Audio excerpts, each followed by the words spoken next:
Salyan rayonunda ağır yol nəqliyyat hadisəsi qeydə alınıb. Qəza Köhnə Ələt-Astara magistral yolunun Salyan rayonunun aşağı Kürkəndi kənd ərazisindən keçən hissəsində Kür çayı üzərində yerləşən körpüdə baş verib. İlkin məlumata görə minik avtomobili sərnişin avtobusu ilə toqquşub. Nəticədə Neftçala rayonunun Xıllı qəsəbə sakini 37 yaşlı Zeyqam İbrahimov hadisə yerində ölüb.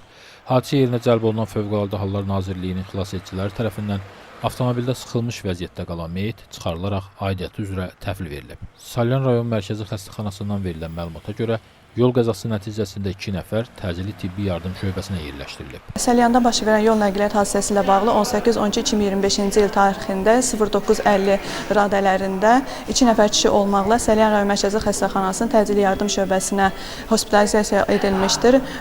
Müxtəlif bədən xəsarətləri alan xəstələrə zəruri tibbi yardım göstərilmişdir. Xəstələrin vəziyyəti stabil olaraq dəyərləndirilir. Faktla bağlı araşdırma aparılır.